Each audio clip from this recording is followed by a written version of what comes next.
All welcome back to another new video of learn with Bhavna. हम कर रहे हैं assignment questions for July 24 and Jan 25 intake session students, जिसमें कि हमने एमएसओई के सारे क्वेश्चन कंप्लीट कर लिए हैं and this is our last question of MSOE 001। अगर आप चाहते हैं कि आप सारे क्वेश्चन देखें एक प्लेस पे and you can select and choose, because जो मैंने फोल्डर बनाया वो इसीलिए बनाया फर्स्ट ऑफ ऑल कि आपको सारा कंटेंट वन प्लेस में मिल जाएगा, आपको मेरे पूरे चैनल से गो थ्रू नहीं करना पड़ेगा, राइट। तो मैंने इसलिए एक प्लेलिस्ट बना दी है जहाँ पे you can find out all question of MSOE 001 assignment questions at one place and वहाँ पे आप सिलेक्ट एंड चूज कर सकते हैं जो भी क्वेश्चन आप करना चाहें for your assignment. Because as you know, जैसे कि मैंने क्वेश्चन वन की वीडियो में स्टार्टिंग में बताया था कि आपको एनी 5 क्वेश्चन करने हैं, जिसमें से कि आपको 2 क्वेश्चन ईच सेक्शन से लेने हैं, सेक्शन 1 एंड सेक्शन 2। मतलब कि क्वेश्चन 5 तक आपको 2 क्वेश्चन सिलेक्ट करने हैं एंड क्वेश्चन 6 to 10 में से आपको 2 क्वेश्चन सिलेक्ट करने हैं and 1 question you can choose from any one of the sections, right. तो ये आपका पैटर्न रहेगा। और अगर आप डिटेल में जानना चाहते हैं कि आपको किस तरीके से, क्या आपके असाइनमेंट रिक्वायरमेंट्स हैं, what are the rules regulation, किस तरीके से आपको आंसर करना है असाइनमेंट अपना, how do you have to go with the assignment, right. तो आप क्वेश्चन 1 वाली वीडियो देख लेना, मैंने वहाँ पे सारा इन डिटेल आपको मेंशन किया हुआ है, तो वो वाली वीडियो ज़रूर चेकआउट कर लेना। As well as important tips वाली वीडियो अभी ऊपर आई बटन में लिंक आ रहा होगा, वो वाली वीडियो भी आपको देखनी है, उससे भी आपको आइडिया होगा टिप्स ट्रिक्स का। कुछ मैंने ऐसी चीज़ें मेंशन की हुई है उस वीडियो में जो कि आपका असाइनमेंट का स्कोर काफ़ी हद तक इम्प्रूव करेंगे।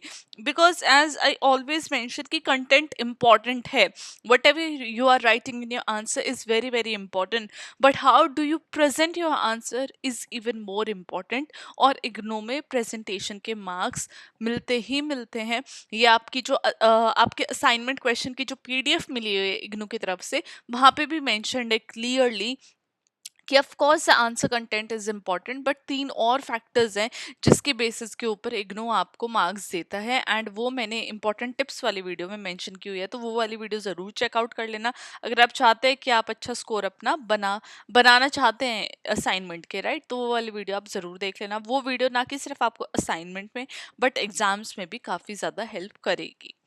नाउ चलो स्टार्टिंग विद क्वेश्चन 10, हमें बात करनी है प्रेजेंट सिनेरियो में universalization of education in India की टर्म्स क्या है, how the universalization of education का जो नारा है ये इंडिया में आज के टाइम पे सिनेरियो में what is it like. Now starting with the answer, जो आपका फर्स्ट पैराग्राफ रहता है हमेशा हम उसको इंट्रोडक्शन पैराग्राफ बोलते हैं, बिकॉज वहाँ पे आप अपने आंसर को इंट्रोड्यूस करते हैं, जो भी आप आगे अपने आंसर में बताना चाहते हैं, फिर whatever you are going to discuss वो आपको यहाँ पे फर्स्ट पैराग्राफ में अपना लिखना होता है ना concise manner.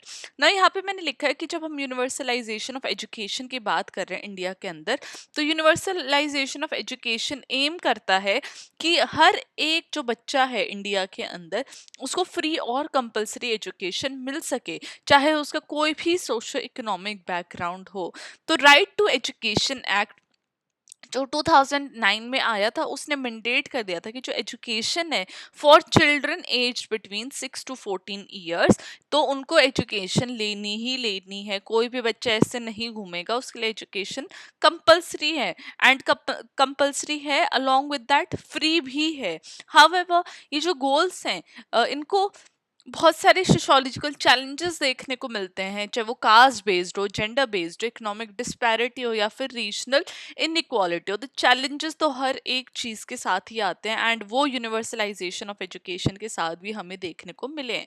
First of all talking about progress and achievement of universalization, तो हम बात करें इंडिया ने बहुत सारी चेंजेस आए हैं, पॉजिटिव चेंजेस आए हैं, जहाँ पे बच्चों की जो एनरोलमेंट रेट है प्राइमरी स्कूल्स में वो काफ़ी ज़्यादा बढ़ी है, पेरेंट्स भी जागरूक हुए हैं उन्होंने। ऑफ कोर्स अगर फ्री एजुकेशन की अगर हम बात कर रहे हैं तो जो लोअर इकोनॉमिक ग्रुप से जो पेरेंट्स हैं उनको भी एक ही बेनिफिट मिलेगा कि they don't have to pay anything for their child education, तो उससे कि उनकी एनरोलमेंट भी हमें देखने को मिली है। देन ऑफ कोर्स एक एनरोलमेंट एक ओवरऑल स्केल पे काफ़ी ज़्यादा इम्प्रूव हुई है प्राइमरी लेवल पे, जहाँ पे according to unified district information system for education, उसकी रिपोर्ट के अकॉर्डिंग ग्रोस एनरोलमेंट रेशियो जो है वो प्राइमरी लेवल पे अबव 95% हो चुकी है।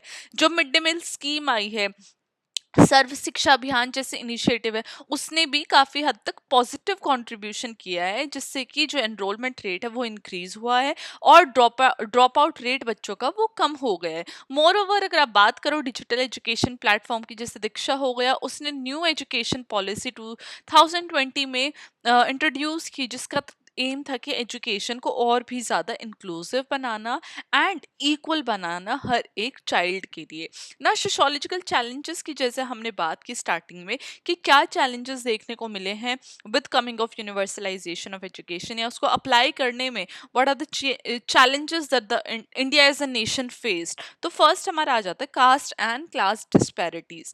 देखो प्रोग्रेस तो आती है राइट, बट विथ प्रोग्रेस एक जो बहुत बड़ा इशू और कंसर्न है इंडियन सोसाइटी के अंदर, that is caste based discrimination, जो कि अभी भी रूरल एरियाज के अंदर बहुत ज्यादा प्रोमिनेंट है। जो चिल्ड्रन है एस टीज मतलब कि जो लोअर कास्ट के जो चिल्ड्रन हैं वो अभी भी एक्सक्लूजन फेस करते हैं, उनको स्कूल एक्टिविटीज में पार्टिसिपेशन नहीं मिलती है। इनफैक्ट उनके साथ बहुत बुरे तरीके से व्यवहार होता है, उनको हरास किया जाता है, that's why they drop out as well, या फिर उनको डर भी लगता है स्कूल जाने में, एडमिशन लेने में। For example if we talk about Dalit student, तो उनको कई बार क्या होता है, अलग से उनको बैठना पड़ता है ड्यूरिंग मिड डे मील, एक साथ उनके साथ बच्चे खाना नहीं खाते हैं। तो ये जो डिफरेंसेस है, इसकी वजह से बहुत ज़्यादा जो फैमिलीज हैं, जो लोअर कास्ट हैं, वो नहीं प्रेफर करते कमिंग टू स्कूल या गोइंग टू स्कूल। और ऑफ कोर्स इकोनॉमिक डिस्पैरिटीज भी बहुत सारी इकोनॉमिक डिफरेंसेस हैं, जो कि इस गैप को और भी ज़्यादा बढ़ा देते हैं, क्योंकि जो पुअर फैमिलीज है वो कहीं ना कहीं जो अर्निंग को है उसको ज़्यादा प्रायोरिटाइज करते हैं कि जो उनके बच्चे हैं वो दिहाड़ी मजदूरी करने जाएं rather than going to school. तो ये एक जो माइंडसेट है, इसने भी कहीं ना कहीं बैकसेट दे दिया है इंडियंस चिल्ड्रन को या फिर उनके बच्चों को कि वो जाएं और आगे की जो अपनी एजुकेशन है वो ले सकें ना। सेकंड आ जाता है gender inequality. When we talk about enrolment rates, तो गर्ल्स के लिए जो एनरोलमेंट रेट्स है वो काफ़ी इंप्रूव हुए हैं, लेकिन जो जेंडर डिस्क्रिमिनेशन है वो आज भी बहुत ज़्यादा देखने को मिलती है। स्पेशली अब जो बच्चे हैं जो अर्बन एरियाज में रह रहे हैं, वो मेरी बात सुन के वो कह रहे होंगे अरे मैम कैसी बातें कर रहे हो, but it is very much true when we are talking about caste and class disparities.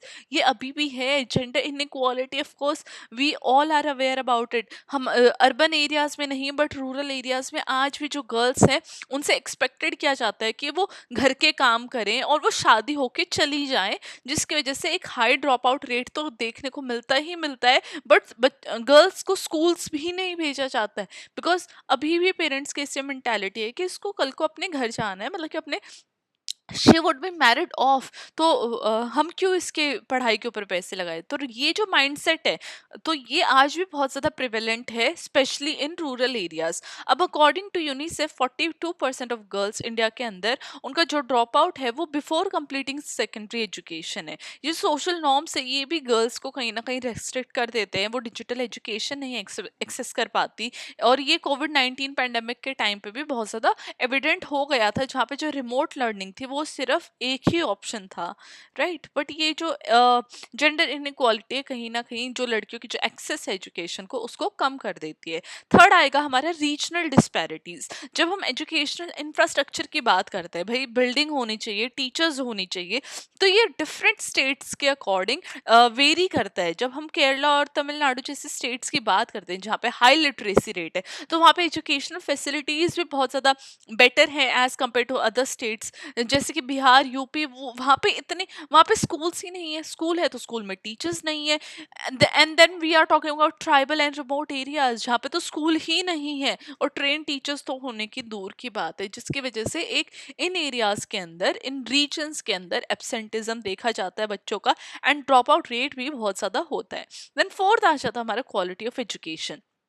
Enrolment तो देखो इंक्रीज हो जाता है विद टाइम, लेकिन क्वालिटी ऑफ एजुकेशन हमेशा से कंसर्न रही है।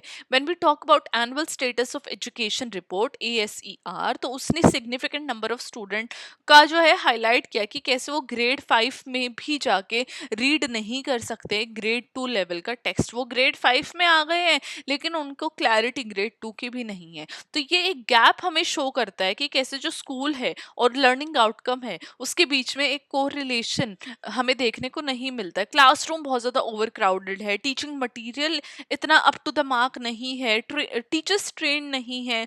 तो ये पुअर लर्निंग आउटकम्स में कहीं ना कहीं कंट्रीब्यूट करता है and quality of education is not up to the mark. Now government initiative और सॉल्यूशन में बहुत ज़्यादा गवर्नमेंट लेके आई है। इंडियन गवर्नमेंट ने सेवरल पॉलिसीज इंप्लीमेंट किए ताकि वो इन चैलेंजेस को एड्रेस कर सके। तो फर्स्ट आ जाता है हमारा समग्र शिक्षा अभियान, जिसने कि holistic development of school education पे फोकस किया है from pre primary to higher secondary levels. Beti Bachao Beti Padhao जिसने फोकस किया गर्ल चाइल्ड एजुकेशन के ऊपर, गर्ल एम्पावरमेंट के ऊपर।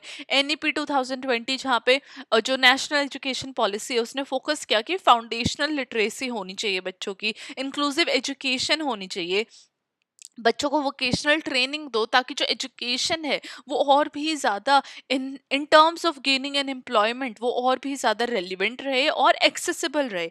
देन फोर्थ हमारा आ जाता है digital education platform that is very much relevant after the coming of कोविड-19। तो ये जो डिजिटल एजुकेशन प्लेटफॉर्म्स है, कम्युनिटी ड्रिवन इनिशिएटिव भी गवर्नमेंट लेके आई है ताकि जो डिजिटल डिवाइड वाला जो गैप है ये कम हो सके। जैसे कि ई पाठशाला प्रोजेक्ट आया था, लोकल NGOs भी आती है वो मोबाइल एजुकेशन प्रोग्राम लेके आते हैं। तो गवर्नमेंट ने भी काफ़ी सारे इनिशिएटिव निकाले। गवर्नमेंट इज ऑल्सो ट्राइंग कि एजुकेशन जो है वो बच्चे कर सके। एक्चुअली बेसिक एजुकेशन जो है वो हर किसी के पास होनी चाहिए and they should know that how to survive in this very we can say. हमने वो पढ़ा था ना एक लास्ट क्वेश्चन, नॉलेज सोसाइटी के अंदर जो है थोड़ा बहुत तो जो इंसान है वो कोप अप कर सके। Now at the end we have our conclusion. As I always say कि कंक्लूजन आपको हर आंसर में लिखनी है, विदाउट कंक्लूजन आपको कोई आंसर एंड नहीं करना है, और ये मैं आपके लास्ट क्वेश्चन में भी बोलूंगी। तो यहाँ पे मैंने कंक्लूजन में मेंशन किया कि जब हम यूनिवर्सलाइजेशन ऑफ एजुकेशन की बात करें इंडिया के अंदर, तो ये अपने आप में एक बहुत कॉम्प्लेक्स इशू है जो कि कास्ट, जेंडर, इकोनॉमिक डिस्पैरिटीज और रीजनल इनक्वालिटीज के द्वारा इन्फ्लुएंस होता है। देखो सिग्निफिकेंट पॉलिसी इंटरवेंशंस भी गवर्नमेंट लेके आई है ताकि यूनिवर्सैलिटी आ सके एजुकेशन के मामले में। इंक्लूसिव एजुकेशन मॉडल्स भी लाए गए हैं जो कि इन सोशल नॉर्म और इकोनॉमिक कंस्ट्रेंट को चैलेंज करते हैं और एड्रेस करते हैं। बट कोलैबोरेटिव एफर्ट जहाँ पे गवर्नमेंट भी इन्वॉल्व हो, NGOs इन्वॉल्व हो, कम्युनिटी पार्टिसिपेशन हो, ये बहुत ज़्यादा ज़रूरी है ताकि एक इक्विटेबल एजुकेशन लैंडस्केप प्रोवाइड हो सके कंट्री के लिए। ओनली देन जो इंडिया है वो अपना जो उसका विजन है कि एजुकेशन फॉर ऑल उसको अचीव कर सकता है। तो ये हमारा आंसर था जहाँ पे हमने देखा कि how the education in present scenario is in India. जो उसका इनिशिएटिव है यूनिवर्सलाइजेशन का या एजुकेशन फॉर ऑल का, तो वो हमने जाना विद डिफरेंट इश्यूज या फिर क्या कॉन्स्ट्रेंट है, क्या चैलेंजेस है, वो भी हमने जाने। Let me know what do you think about universalisation of education, और आप अपने अराउंड क्या चैलेंजेस देखते हो इस सिनेरियो के यूनिवर्सलाइजेशन ऑफ एजुकेशन के रिलेशन में। एंड आप अपने व्यू पॉइंट ज़रूर शेयर करना। I would love to read what you all think about universalisation of education in India. And next video would be MSOE 002। हम जल्दी से सेकंड जो हमारा कोर्स है वो भी स्टार्ट करेंगे। सेकंड जो आपका सब्जेक्ट है we will start with that subject assignment questions. Till then keep on writing assignments and I hope you all score really good. Bye bye, take care.